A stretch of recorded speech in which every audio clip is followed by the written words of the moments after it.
ഇത് U D എഫിന് തീർച്ചയായിട്ടും ദോഷമേ ചെയ്യുള്ളൂ. SDPIക്കാർ എൻ്റെ ബലമായ വിശ്വാസം അവർ CPM-ആയിട്ട് ഒത്തുകളിക്കുന്നതാണ്. യു ഡി എഫിൻ്റെ സ്ഥാനാർത്ഥികൾക്ക് ഇപ്പം തന്നെ ജയിക്കാവുന്ന ഒരു സാഹചര്യം കേരളത്തിൽ പൊതുവേ ഉണ്ട്. ഒരു 15 സീറ്റ് വരെ അവർക്ക് ജയിക്കാവുന്ന നല്ല സാധ്യതയുണ്ട്, നല്ല സാഹചര്യമുണ്ട്.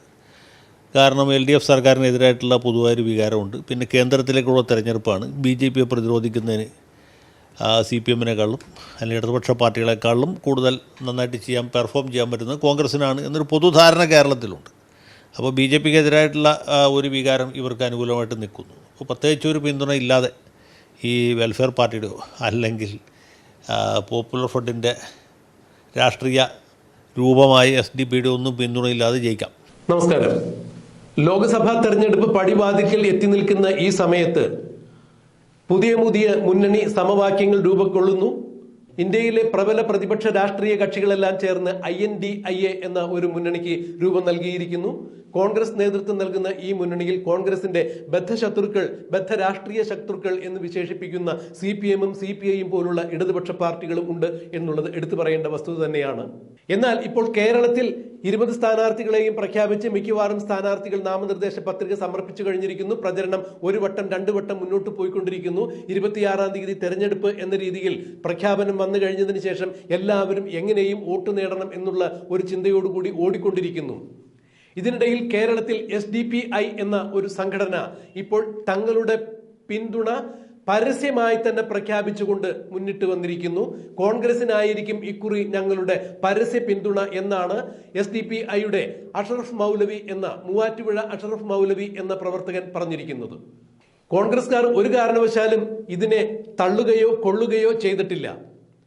എന്നാൽ ഇതിനു മുമ്പുള്ള ചരിത്രം പരിശോധിക്കുമ്പോൾ, അതായത് കഴിഞ്ഞ ലോക്സഭാ തെരഞ്ഞെടുപ്പിൽ ഇത്തരം പാർട്ടികളുടെയെല്ലാം കൃത്യമായ പിന്തുണ ഇടതുപക്ഷക്കാർക്ക് തന്നെയായിരുന്നു എന്നുള്ളതാണ് എപ്പോഴും എടുത്തു കാണിക്കേണ്ട വസ്തുത.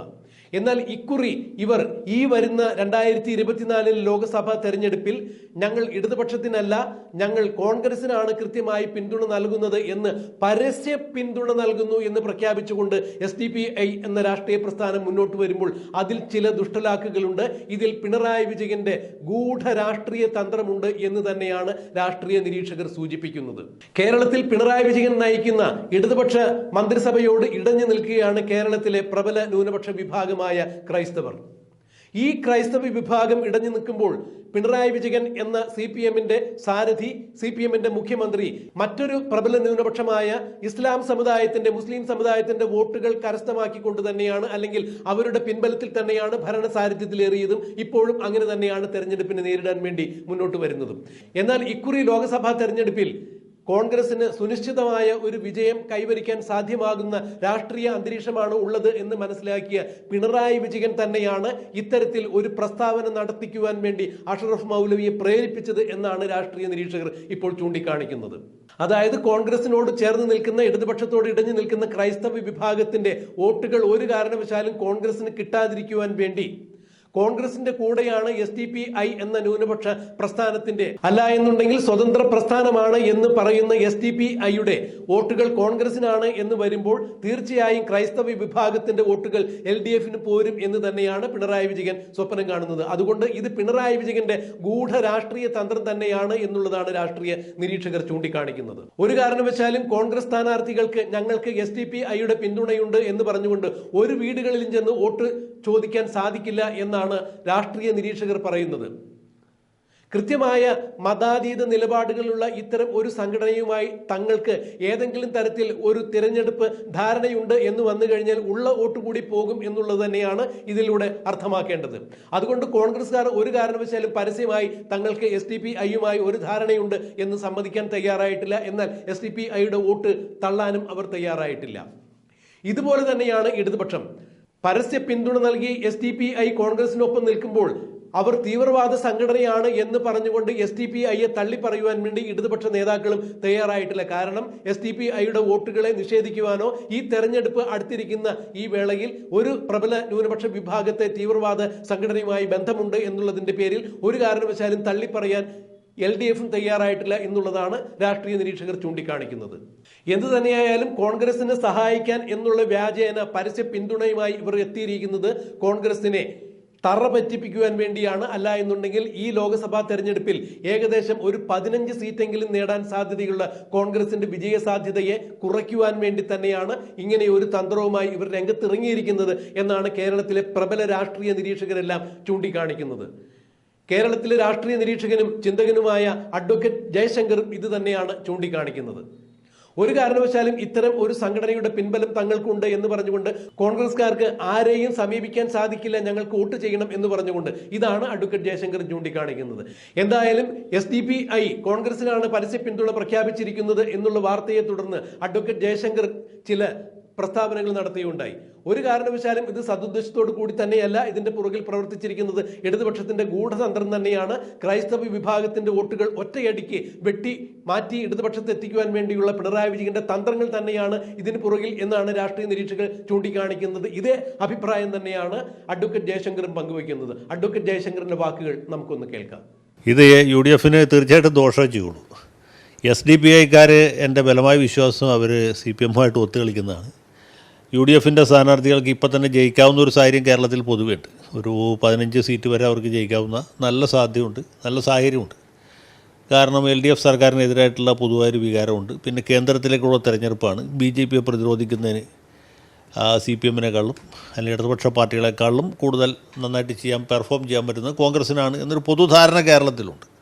അപ്പോൾ BJP-ക്കെതിരായിട്ടുള്ള ഒരു വികാരം ഇവർക്ക് അനുകൂലമായിട്ട് നിൽക്കുന്നു. അപ്പോൾ പ്രത്യേകിച്ച് ഒരു പിന്തുണ ഇല്ലാതെ ഈ വെൽഫെയർ പാർട്ടിയുടെയോ അല്ലെങ്കിൽ പോപ്പുലർ ഫ്രണ്ടിൻ്റെ രാഷ്ട്രീയ രൂപമായ SDP-യുടെ ഒന്നും പിന്തുണയില്ലാതെ ജയിക്കാം എന്നൊരു സാഹചര്യം നിലനിൽക്കുമ്പോൾ ഇങ്ങനെ അങ്ങോട്ട് ചെന്ന് വലിഞ്ഞു കയറി ഞങ്ങളുടെ പിന്തുണ പരസ്യ പിന്തുണ എന്നാണ് അദ്ദേഹം പറഞ്ഞത്. രഹസ്യ പിന്തുണയുടെ സാധാരണ ഇവർ കൊടുക്കാറ്. ഇത്തവണ പരസ്യ പിന്തുണ പ്രഖ്യാപിച്ചിരിക്കുന്നത് പരസ്യ എന്നുള്ള ഇൻവെർട്ടർ കോമയിലിട്ട്. അപ്പോൾ ഇതിൻ്റെ പുറകിലുള്ള ചേതോവികാരം തീർച്ചയായിട്ടും UDF-നെ ദോഷം ചെയ്യാതെ ദ്രോഹിക്കുക എന്നുള്ളതാണ്. മാത്രമല്ല പോപ്പുലർ ഫ്രണ്ട് നിരോധിച്ചതിന് ശേഷം ഇതിൻ്റെ സജീവ പ്രവർത്തകർ അധികം പേര് CPM-കാരായിട്ടാണ് നടക്കുന്നത്. അവർക്ക് മാർക്സിസ ലെനിനിസത്തിലുള്ള താല്പര്യം കൊണ്ടൊന്നുമല്ല, അല്ലെങ്കിൽ പ്രത്യയശാസ്ത്രപരമായിട്ട് LDF കൂടുതൽ ഗുണകരമാണ് എന്ന് വിചാരിച്ചിട്ടുമല്ല. കോൺഗ്രസിന് ഇപ്പോൾ അധികാരമില്ല, മുസ്ലിം ലീഗിന് ഇപ്പോൾ അധികാരമില്ല. അതുകൊണ്ട് അധികാരമുള്ള പാർട്ടി CPM ആയതുകൊണ്ട് പോലീസിൻ്റെ ഒരു ചെറിയ സംരക്ഷണം ഇവർക്ക് കിട്ടും, അല്ലെങ്കിൽ രാഷ്ട്രീയത്തിൻ്റെ ഒരു മൂടുപടം ഇവർക്ക് കിട്ടും എന്നുള്ളതുകൊണ്ടാണ്. മാർക്സിസ്റ്റ് പാർട്ടിയുടെ സജീവ പ്രവർത്തകനാണെങ്കിൽ അത്ര പെട്ടെന്ന് NIA-ക്കാർ വീട്ടിൽ കയറി വരില്ല എന്ന ഒരു മോഹമോ വ്യാമോഹമോ അവർക്കുണ്ട്.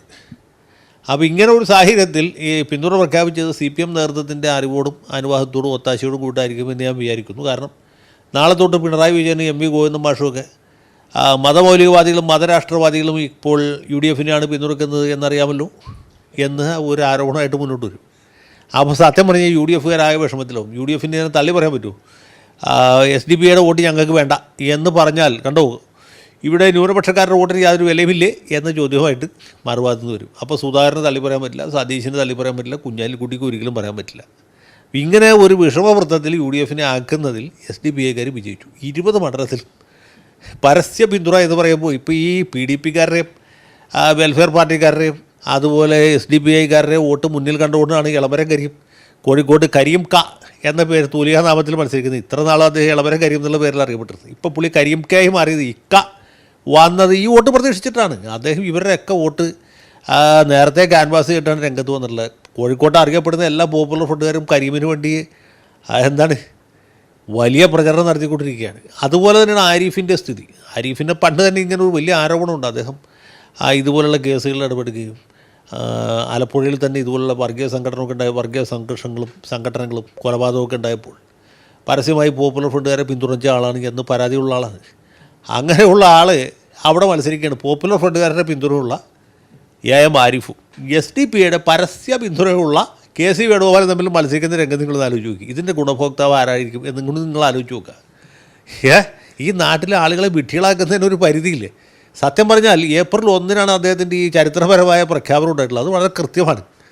കാരണം മാർച്ച് 31-നും ഏപ്രിൽ 2-നും ഇങ്ങനെ ഒരു പരസ്യ പിന്തുണ പ്രഖ്യാപിച്ചെങ്കിൽ അത് ഇത്ര ശോഭിക്കുമായിരുന്നില്ല. ഇത് ഏറ്റവും പറ്റിയ ദിവസമാണ് ഏപ്രിൽ 1. ആ കാര്യത്തിൽ ഞാൻ ഈ മൂവാറ്റുപുഴ അഷ്റഫ് മൗലവിയെ പ്രത്യേകമായിട്ട് അഭിനന്ദിക്കുന്നു. അദ്ദേഹത്തിൻ്റെ ഒരു ഫലിതബോധത്തെയും ഒരു ഔചിത്യത്തെയും പ്രത്യേകം എത്ര പേർത്തും അഭിനന്ദിച്ചാലും നമുക്ക് മതിയാവുകയില്ല. സത്യത്തിൽ കോൺഗ്രസ് മുന്നണിയെ തോൽപ്പിക്കുക എന്നുള്ള ഉദ്ദേശത്തോട്ടാണ് അദ്ദേഹം വന്നിട്ടുള്ളത്. ഇദ്ദേഹത്തിൻ്റെ മുന്നണിയുടെ പിന്തുണയുണ്ട് എന്ന് കേൾക്കുന്ന അല്ല ഇദ്ദേഹത്തിൻ്റെ പാർട്ടിയുടെ ഈ കൈ വെട്ടുക, കാല് വെട്ടുക, കഴുത്ത് വെട്ടുക, അരിയും മലരും വാങ്ങിച്ച് വീട്ടിൽ കാത്ത് വച്ചോടാ എന്ന് മുദ്രാവാക്യം വിളിച്ച പാർട്ടിക്ക് ഈ നാട്ടിൽ എത്ര ഹിന്ദുക്കൾ വോട്ട് ചെയ്യും, എത്ര ക്രിസ്ത്യാനികൾ വോട്ട് ചെയ്യും? നിങ്ങളൊന്ന് ആലോചിച്ച് നോക്കിയേ. ഇവരുടെ പിന്തുണയുണ്ടെന്ന് പറഞ്ഞിട്ട് കോൺഗ്രസിൻ്റെ സ്ഥാനാർത്ഥിക്ക് വീട്ടിൽ കയറി ചെല്ലാൻ പറ്റും. ഇപ്പോൾ ഡി കുര്യാക്കോസ് കൊണ്ട് പറയുന്നത് SDP പിന്തുണയുള്ള ഒരു സ്ഥാനാർത്ഥിയാണ് ഞാൻ, എനിക്ക് വോട്ട് ചെയ്യണമെന്ന് പറഞ്ഞാൽ ആൾക്കാരെ ആട്ടൂലേ, മുഖത്ത് നോക്കി ആട്ടും. അത് തന്നെയായിരിക്കും ആൻഡോ ആൻ്റണിക്ക് സംഭവിക്കാൻ പോകുന്നത്. അത് തന്നെയായിരിക്കും ഫ്രാൻസിസ് ജോർജിനും സംഭവിക്കാൻ പോകുന്നത്. ഇവരൊക്കെ ജയിക്കാൻ നിൽക്കുന്ന സ്ഥാനാർത്ഥികളാണ്. അങ്ങനെ ഇപ്പോൾ ഹൈബീഡിനെ അത്ര ബാധിക്കില്ല, കാരണം ഇവിടെ അത്ര വലിയ ബുദ്ധിമുട്ടുള്ള സ്ഥലമല്ല. ഇതുപോലെയുള്ള ഈ തിരുവിതാംകൂർ മണ്ഡലങ്ങളിലൊക്കെ പ്രത്യേകിച്ച് ക്രൈസ്തവരുടെ ഇടയിൽ വളരെ ശക്തമായ രീതിയിൽ മുസ്ലിം വിരോധം നിലനിൽക്കുന്ന സമയമാണ്. അത് ശരിയോ തെറ്റോ എന്നുള്ള വേറെ കാര്യം. ഇങ്ങനെ ഒരു സാഹചര്യത്തിൽ ഈ എന്താ പറയുക, അങ്ങനെ ഒരു സ്ഥാനാർത്ഥിക്ക് ഇപ്പോൾ SDP പിന്തുണയുള്ള സ്ഥാനാർത്ഥി വോട്ട് ചെയ്യാന്ന് വെച്ചാൽ ആളുകൾ സ്വാഭാവികമായിട്ട് എതിരാവും.